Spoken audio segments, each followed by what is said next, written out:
So, back in 2019, the President of the United States made an offer that sounded like it was straight out of a history book. He wanted to buy a country. But the response he got, it wasn't a negotiation. It was a swift, decisive, global rejection that honestly exposed this massive chasm between two very different worlds.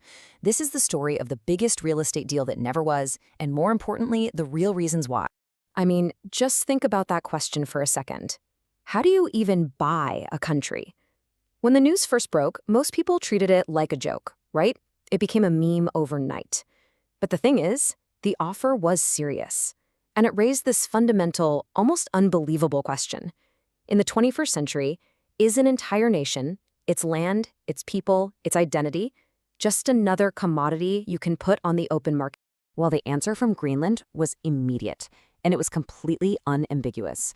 There was no counteroffer, no let's talk, just two words, in all caps, that echoed around the entire world. It really set the stage for a profound lesson in values, in history, and in sovereignty. So, what we're going to unpack here is that this no wasn't just a simple refusal. It was a statement. It was a reflection of a worldview so fundamentally different from the one that made the offer that it forced this huge global conversation. And this is really the heart of it. The rejection wasn't about the price tag. It was about a complete and total misreading of the people themselves. The offer wasn't just seen as insulting, it was seen as, well, nonsensical. It was like trying to pay for dinner in a currency that has absolutely no value. All right, so let's get into the first big pillar of this rejection, and it all boils down to a deep, deep cultural divide. It's this idea that what one culture might see as the ultimate prize, cash, another sees as almost irrelevant in the grand scheme of things. And what's so telling is just how sharp and direct the response was. This quote from a Greenlandic politician, it doesn't just reject the offer, it pretty bluntly rejects the entire culture that they perceived was behind it. It's such a powerful statement, just drawing a line in the snow between two vastly different sets of values. And this right here, this is the core misunderstanding. See, in Greenland, you can own your house, sure, but you can't own the land it sits on. The land, the sea, the resources, they're all seen as a collective inheritance. So the very idea of selling the country is a non-starter. I mean, from their perspective, how can you possibly sell something that no one person actually owns? Okay, but what about the money? Let's talk numbers. Some people speculated on a huge payout, maybe even $100,000 for every single citizen. Now, you'd think that would be tempting, right? Well, not really. For Greenlanders, this was actually a pretty easy calculation, and it showed what they truly considered to be wealth. I mean, just look at what they would have been giving up. They have this robust social safety net, healthcare and education. They aren't just accessible, they're totally free. The government literally pays them a grant to go to university. So they looked at this and asked, why on earth would we trade a system that invests in us for one where so many people go into crippling debt for the exact same opportunities? But this rejection wasn't just about economics or their current way of life. It goes deeper. It's rooted in this real, deep-seated fear, a fear that comes from looking at America's own history. You see, Greenland is home to the Inuit people, and they've been paying attention. They are very aware of what happened to their counterparts in other native tribes in the U.S. after their lands were acquired. They saw a clear and, frankly, disturbing pattern.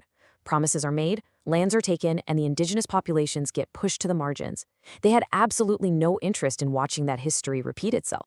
And this wasn't some abstract fear about the past. No, this was personal, and it was happening right now. This incredibly blunt assessment from a local politician shows they weren't just looking at the 19th century. They were watching the news. They saw the political climate in the U.S. and came to the conclusion that under American rule, their rights and even their very identity would be at risk. So when you weigh that scary potential future against what they have now, the choice becomes pretty obvious, right? The relationship with Denmark, going back 400 years, isn't perfect. No colonial history ever is. But it has evolved into a relationship of autonomy, of shared family ties, of mutual respect. It was a known quantity, and that was far, far better than the profound uncertainty of the American offer. Okay, so if you can't buy them, and history is a huge red flag, what about force? The conversation inevitably goes there.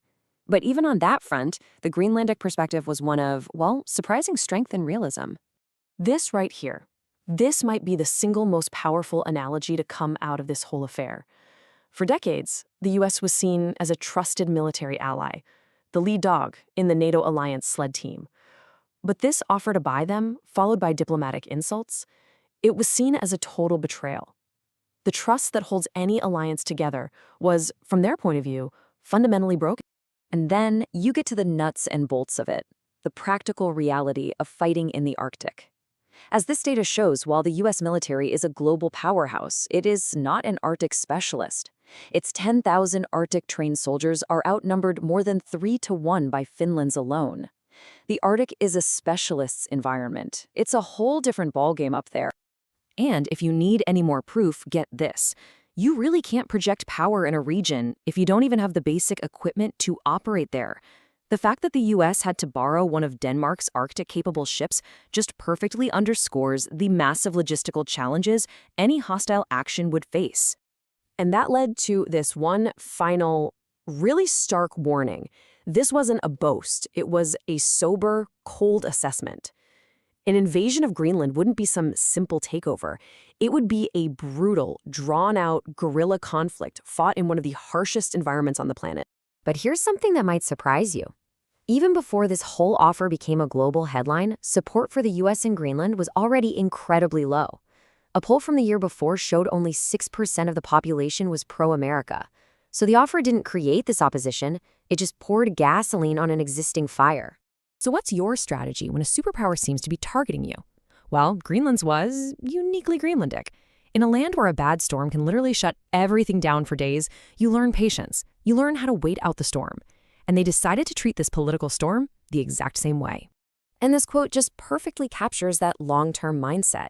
This wasn't a fleeting crisis for them. It was a temporary condition. They were looking at the entire situation through a lens of deep time, totally confident in their own resilience, and absolutely certain that political winds, just like Arctic blizzards, eventually pass. So in the end, the story of this rejection is a pretty powerful lesson, isn't it? It's a reminder that a nation's wealth isn't always measured in dollars, that history casts a very long shadow, and that some things, identity, community, and the land you call home, well, they just don't have a price tag.